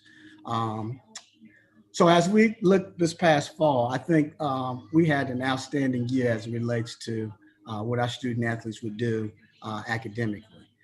With the sudden change in the method of being taught, they adjusted very well, and we were very pleased with the highlights of what they did. As you can see, the women's tennis team had the highest GPA of 3.83, and you will see all of our teams except two had above a 3.0, with 3.72 for soccer, 3.62 men's tennis, 3.54 for golf, softball 3.47, volleyball 3.44, women's basketball 329, baseball 329, bowling 328, women's track 305, men's basketball 303, and men's track 294, and football was at a 2.7 overall for the fall semester. So we was really pleased with that and the work that they did and being able to be flexible and adjustable to get going. We can move forward. I wanted you to take a look at, and I want you to put in mind that those GPAs that you saw. I think it's critical for you to see the areas in which our student athletes have been able to compete and the majors they're in. So you can see that our student athletes are not just taking general studies courses and moving forward and trying to compete. They're in some very challenging majors, and we're very proud of the work they've done. You can see in the College of Agriculture, we have 83 student athletes in there. The College of Business, we have 78. College of Education, we have 72 student athletes in. Next slide. College of Engineering, we have 44 student athletes. And then we have 12 students are completing their degrees. So about a total of 301 then, which we measure right here. And you can see we have 12 that's undeclared, 12 in the graduate program, 83 in the College of Agriculture, 78 in the College of Business, 72 in the College of Education, and 44 student athletes in the College of Engineering. Next slide. And so this past fall, all student athletes who have a semester GPA of 3.0 or better are considered part of the athletic director's honor roll. And we had a total of 230 student athletes, and that represented 67% of our student athletes were on the AD honor roll. If we include our cheerleaders, and we do include our cheerleaders, that brought our total of 249, which brought us up to 71% of everyone that's affiliated with our program with a 3.0 or better for the term. So we were outstanding achievement. Anytime you can see that many student athletes achieving that well and doing it during a period of time when it's most difficult, we were very proud of that. And so we're still working to continue to move that forward. Next slide. Now you can see this is our single year APR scores, and we're after next year we'll be out of the data review, and you can see the numbers continue to improve as we go through. Our baseball team is at 919, men's basketball 957, football had a 955, golf had a 969, men's tennis had 1,000, men's track had 1,000, women's basketball 983, women's bowling 1,000, women's cross country 1,000, softball 960, soccer had a 989, women's tennis another perfect score of 1,000, women's track a 977, and volleyball a 955. When you do the averages, we have a department average of 976. A perfect score is a 1,000. And so we're continuing to measure and monitor ourselves. And you'll see some different legislation. You probably heard some things from the NCAA as they review the policies and procedures or the measurements for the APR scores. I anticipate there may be a change going forward, but the next 2 years they'll be gathering data and making determination what that looks like. But we're going to be prepared no matter what they do. And so we're looking forward and continue to improve our scores as we go forward and providing opportunities for our student athletes. Next slide. I think I wanted to, another thing I wanted to, you've seen our athletes and you've seen our programs and you've seen the pauses and activities. And I just wanted to talk to you a little bit about and let you see what we do and how we've been doing. Since I've prepared this report, there have been some updated numbers. So I'm gonna give you an estimate about kind of like where we are and how, and we've done we've done an outstanding job, to be honest with you. We've had approximately 6,200 tests for the athletic department as of now. And we have had only 35 positive cases here on campus. So I'm a knock on wood, but so far so good. It's been very positive on that end for us. If a person tests positive and they are quarantined on campus, they are tested around the day 10 in their room, and they were released on day 14 pending they get a negative test.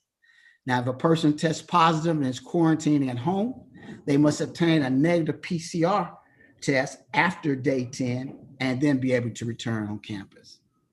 If a person is has potential exposure, they quarantine for 10 days, and those on campus will be tested on day 7 in their dorm rooms, and they can be released from quarantining pending a negative result. Next slide. If a person is quarantined for exposure and is quarantined off campus, they can come to the health center on day 7 to get a PCR test and return to their home to continue quarantine until their results come back. Anyone who tests positive gets an EKG before returning to practices. If the EKG warrants a referral to the heart center, is done for the cardiac clearance. And I think that's important to know that, you know, if a positive test, we have the protocols where we just don't jump back into action, because after the test, we measure them. There's a period where we be tested and looking at the results from that cardiac test results. And then they are released if that results. If not, they continue through their health protocols.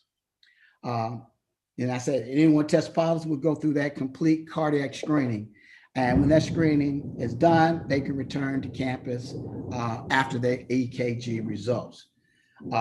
Anyone who has a prolonged absence greater than 14 days completes the return to activity protocol with a gradual increase in activities over a 5-day period. So we have some time before we jump into what will be going on and before they get more acclimated into the sports program.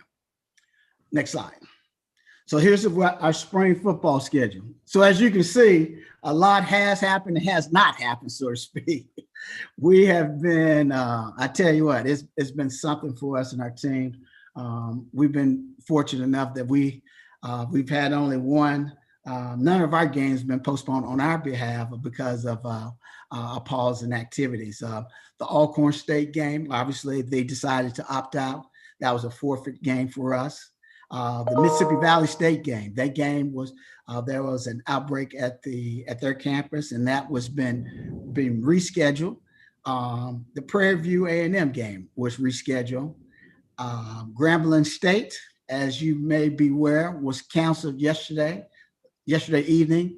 They had an outbreak. They have several student athletes that tested positive and in quarantine, so they're within that protocol. And then April 10th, we have Jackson State, and then Magic City Classic is against April 17th against Alabama State. And a reminder, that game is on television and in prime time, so it'll be a 6:30 kickoff time. And then the SWAC Championship, it is our thoughts that we'll be hosting that at Alabama A&M, so we'll continue to monitor that.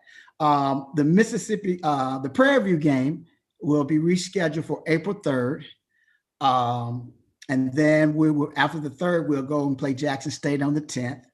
Then we'll have Magic City Classic the 17th. And then we'll play Mississippi Valley on the 24th. So the month of April, we'll play every weekend.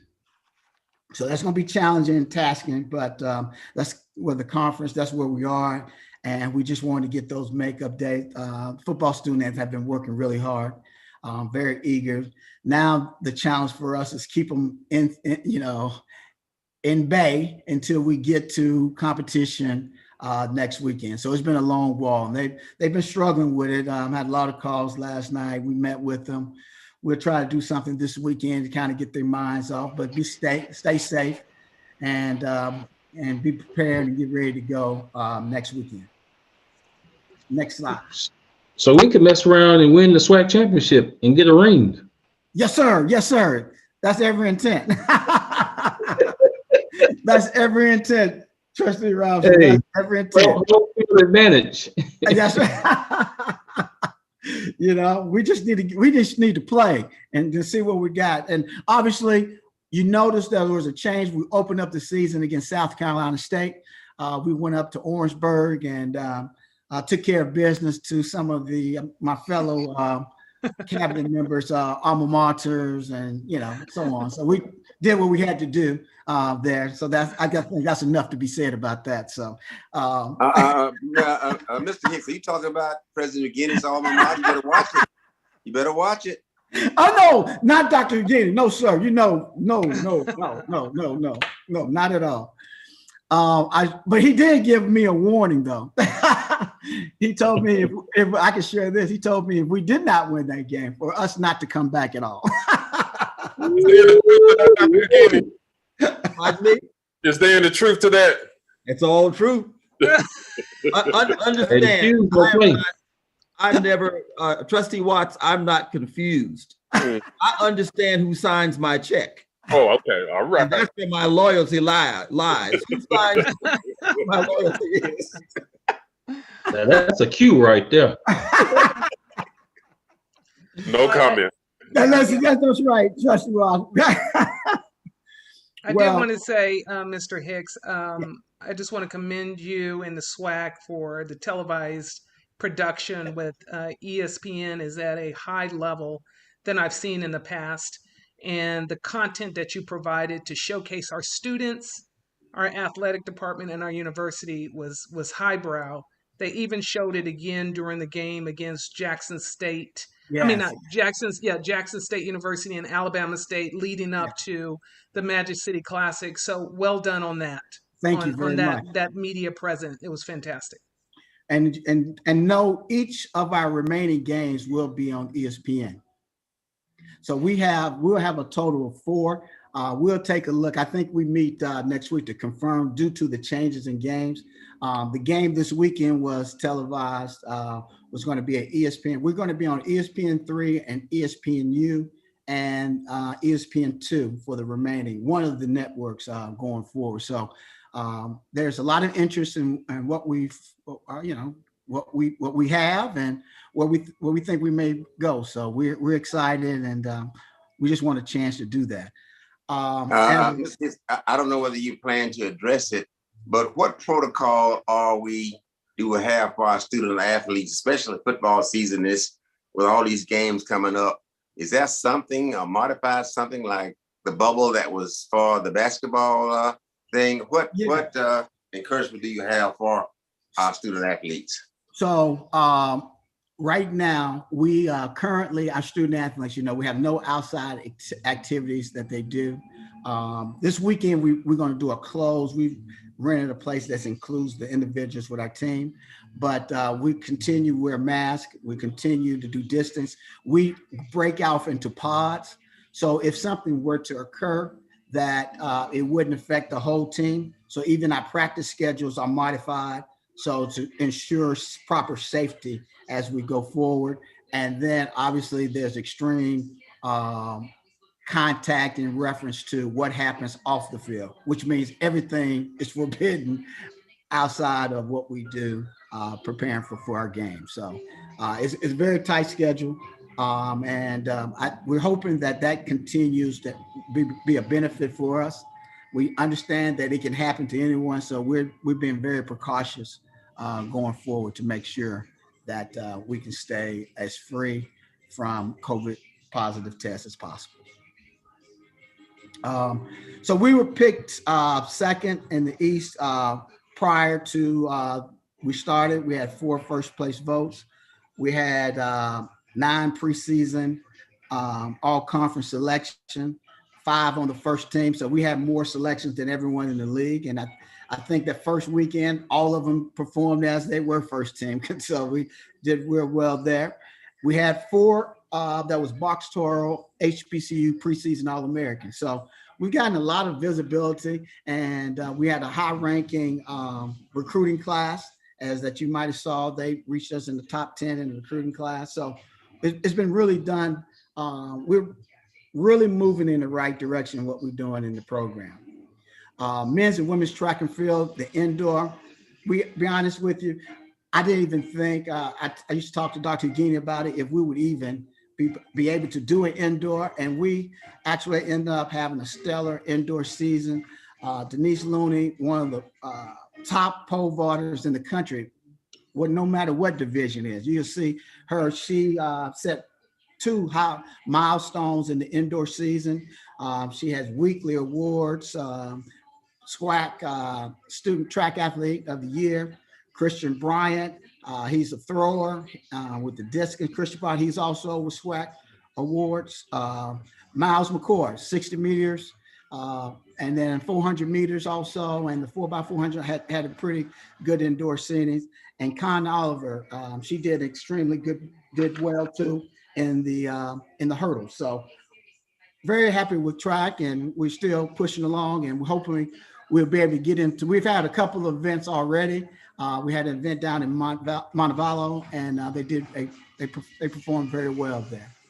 Next slide. So men's basketball, so we were, we had some sugar, we had some sourness and basketball. We were able to get through the seasons. We end up getting in 14 games, I think it was, 15 games. Started off, red hot. Beat several teams in state. We're still considered the state champion. We've beaten everyone in the state except Alabama and Auburn. And we didn't play UAB this year. So those 3 we hadn't played, but everybody else in state we've defeated within the last 2 years. So we had an upswing there. We were the first Black college in the history of the RPI rating to get ranked #1. Now, obviously, because our schedule and the limited games that bolstered us because of the number of games we play. But at the end of the day, we got a lot of visibility in reference to that. We had 2 student athletes that were able to make SWAC Athletic Conference Players of the Week for a number of times. We had 2 on the men's team that made second team all conference. So we see the uptick.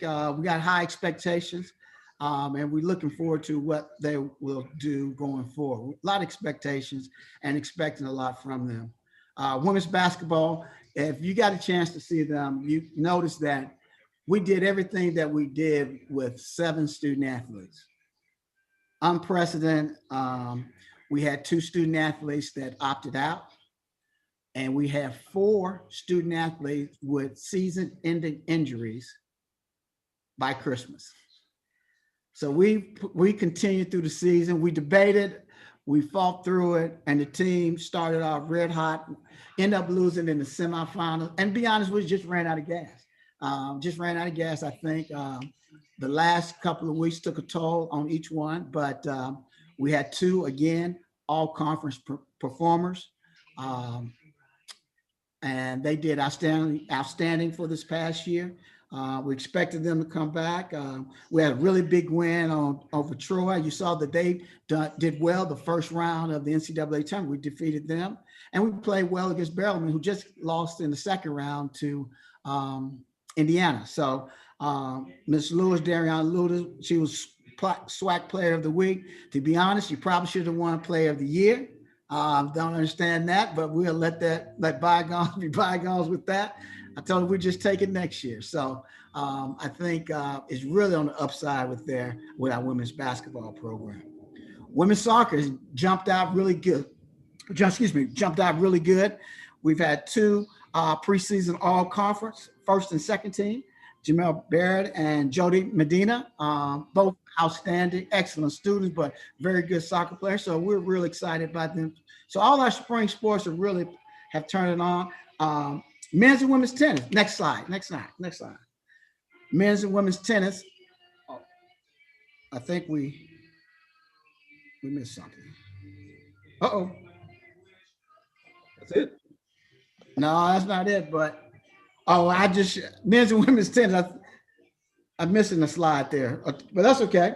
I'll just wrap it up. The men's and women's tennis team both have started out very well, exciting group, and they have done an excellent job. And so we're really excited what's going on in athletics. Despite the pandemic, we've been able to move forward. And I would say our sports medicine team gets the gold star, hands down. Our protocols have been modeled throughout our league and throughout other schools within our boundaries in Alabama and Mississippi. They have done an outstanding job, and I can't thank them enough. And it's tiring hours. It's from 5 in the morning to 8 in the evening. And you can imagine each sport had different protocols. Some sports 3 times a week, some sports every other day, some sports 4 times a week. And if anyone's been quarantining, making sure that all those student athletes' needs are met, it's very challenging. And not only do our sports medicine staff, everyone in our department has chipped in and made it a priority to do the support of our student athletes. So we're thankful for that opportunity to support and assist our student athletes. And we just pray that we continue to do well and keep our student athletes safe. And finally, we've had some new hires that I'd like to meet, and they will come to our next meeting, but some are on the road right now. We had our Assistant Director of Compliance, Edward Eggerton. Ed is outstanding. You guys are going to love him. He's East Coast guy. He was at Delaware State, but he's come and jumped right in and really helped us in our compliance and other areas, working with our teams. And then our sports information director. And if you've seen our website, you've seen our story, his work speaks for itself. He's done an outstanding job and really putting our program and putting our student athletes' accomplishments and making the community aware. And that's Joshua Darling. Josh comes to us from Clayton State out in Georgia. So we pulled him on in and he's jumped right in and had to go right away. So we're excited about what he has to bring for us.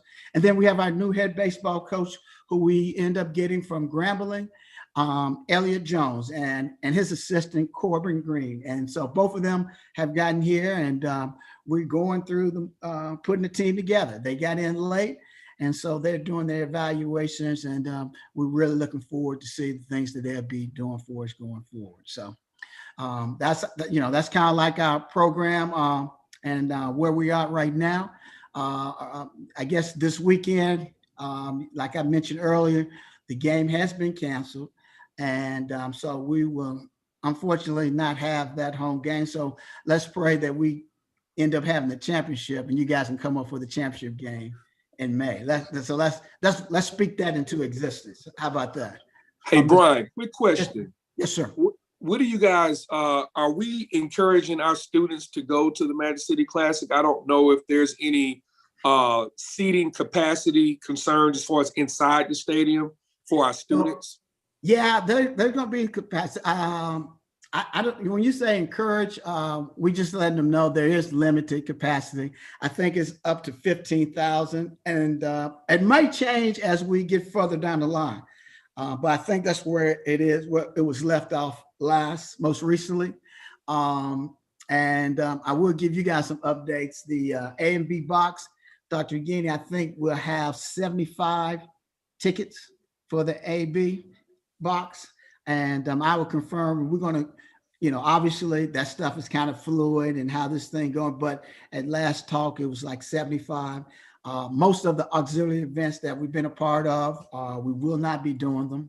And then with the game time at 6:30, it will be just, pretty much the game. And as you are pretty much aware, the bands will not be in attendance and so on. So.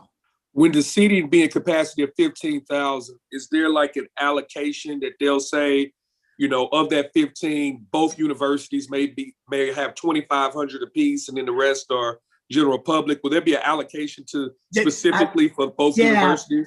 Yeah, they're trying to, you know, the university would get our number, whatever that number would be. They finalizing that, similar to what we do normally. The seats that we get. But it's just going to be different because of the space and requirements in there. So once we get those final numbers and what each institution to get, we will submit that information, make everyone aware of those specific numbers. Mr. Hicks. Yes, sir. There was a question in the chat box. I know the answer, but for the sake of the board, you would want to answer this. On the Grambling game, what is the final status of that game? Will we play that game again or what? Yes, this game will be canceled. There's no more dates for us to reschedule that game. We play every weekend in April, and the championship is that first weekend in May. So that game, as it stands, will not be rescheduled. So we won't play Grambling this year? Yes, no, sir. Is there a game on the 24th? Yes, we'll be playing Mississippi Valley State on the 24th. At Valley. At Valley, yes, sir. At Valley, okay. Yes, sir. Are there any other questions from any members of trustees? I didn't have a question, but I just wanted to make a comment. Just as everybody knows, I'm I guess a bonus mother now, and I'm learning more about just sports and all that kind of stuff, learning more about it. And I just want to make sure we are recruiting our athletes that are within the state. I mean, I know of so many children who are 10th, 11th grade already getting offers from some of these big SEC schools. And I'm like, why hasn't A&M called them, or why hasn't, any of these other schools? But I just don't want us to miss some of the cream of the crop that we have right here in this state, right under our noses, to other schools who are not even here. And I just wanted to add that. That's a problem. I echo that too, because I've had a lot of parents tell me that they don't ever hear from A&M, because I always ask, are you interested in A&M? And in fact, I've had some friends of mine who are alums who played football who said also that they never got the call. And so their kids ended up going elsewhere. So I definitely echo trustees' sentiments about making sure that we're looking at folks in our state as well. Both Trustee Pickett, Trustee Cole, we make it a priority to recruit in-state, make it a priority. And so when you say a 10th grader or 11th grader, our coaches either have seen them or not. I feel very comfortable in saying that our coaching staff are reaching out to everyone in the state. Matter of fact, I'm more than confident that you can look on our roster now and see how we've improved from the day I was in school to the number of athletes from the state of Alabama. That is very reflective. But at the end of the day, if we don't win the games, and if we don't do that, we got to get the best students possible, and that's where it is. But Alabama is a priority, and so special football. How should we respond when we've got people saying that they feel like A&M is not looking at them? Is there some place we can redirect them? Is there some place we can have them submit highlight film or? Well, see, Trustee Cole, if we look at them and we don't offer them, it's said that we didn't look at them. If we look at them and we say we like them, good thing, there's no offer, or we don't have a scholarship to give them because it's like we did not offer them or we didn't look at them. So being in athletics, that's always been the name of the game, and let me tell you, today's time, everyone, that's pretty much, if you're a good player, you're going to be seen with the different mechanisms that we have to look at it, either from huddle, either through the coaching staff, their relationship, someone previously had been there.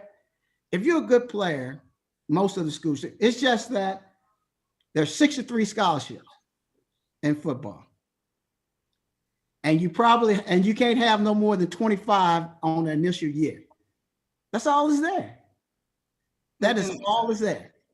Brian, So I want to just jump in and say something, Trustee Gainey.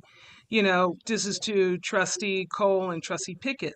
There are certain athletes who are great athletes who go unlooked, and sometimes the coaches may not know they're out there. And I can attest to that, being a military brat who have brothers that all played Georgia Southern and Alabama A&M, who hopefully one day he'll be a part of the Hall of Fame, who are all outstanding athletes, you know, and also Howard Ballard, who we all know.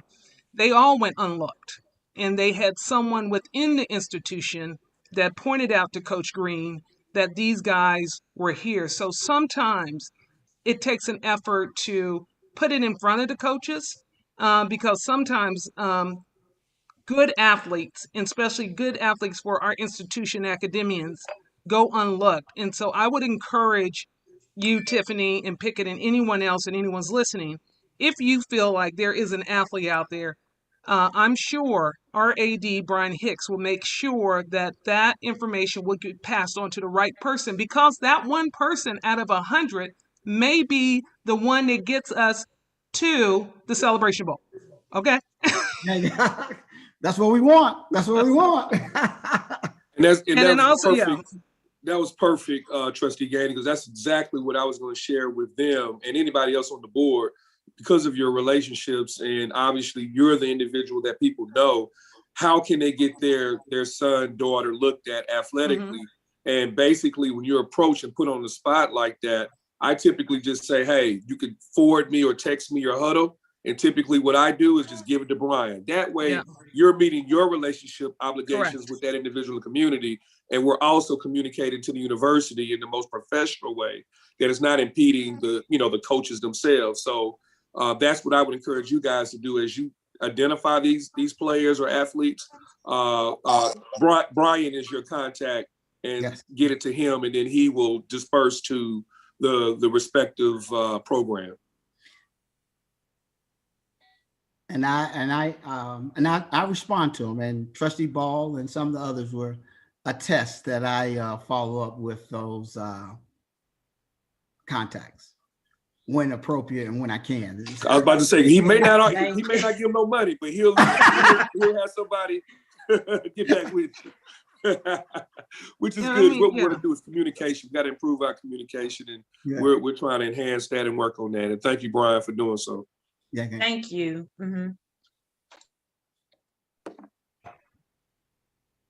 Are there any other comments from as we're in the athletics? The only one thing I want to say is that, you know, we have a young man who is one of a premier basketball player who shares the same name as the athletic director. I know he doesn't want to talk about it, but his son is on the radar for a lot of people, who is leading the Bulldogs as a point guard and is a phenomenal player. And he just so happens to have the same last name as R.A.D. Great job. And deservedly so. Deservedly Great so. job.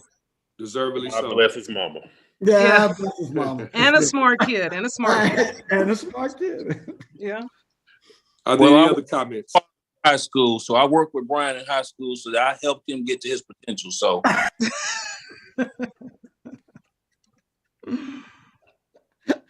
Are there any other comments?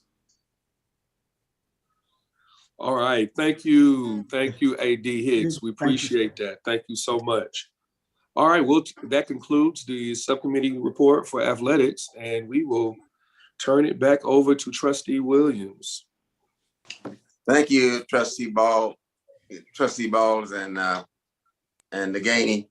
Now we move on to governance. Trustee Johnson Cole. Good evening, everybody. So on the governance committee is Dr. Jeanette Jones, Mr. Chris Robinson, Mr. Frank Williams, Mr. Richard Conkleton, and of course we work very closely with Attorney Ann Debro and Dr. Daniel Waynes. I'm sure you all have already done this, but I just want to remind you all to be sure and keep Attorney Debro in your prayers. We don't have any action items, and so that is a part of what we have to do as an accredited university. And so I believe that link has been shared with you all already. I would encourage you all to go ahead and get it completed by April 7th, 2021. Dr. Karen Bearden has worked on that with us, and she will be compiling those responses. Okay, so it has not been sent out yet. I'm assuming, Mr. Chair, that it will be sent soon. Yes, Trustee Johnson Cole. It'll be sent out no later than this week, I believe, right, Dr. Swoop? Or yes, sir. Once we finalize everything, we'll send it out probably Friday after board meeting or first thing Monday morning. Okay, perfect. Thank you, Dr. Swoop. The next item is the Board of Trustees training. We're looking at doing the training April 17th, either the morning or afternoon. That's the same day as Classic. So please let Dr. Swoop, I think she sent an email, please respond to that and let her know what your availability is for that. Lastly, on our informational items is the President's Search Committee, and I will turn that over to Trustee, Wayne, Trustee Watts, for him to update everybody on that. Okay. It's been a long day, y'all. A long day. Okay, I'll make this extremely quick. You see the letter that was transmitted by the pro tem. So everyone knows what part they're playing in which committee.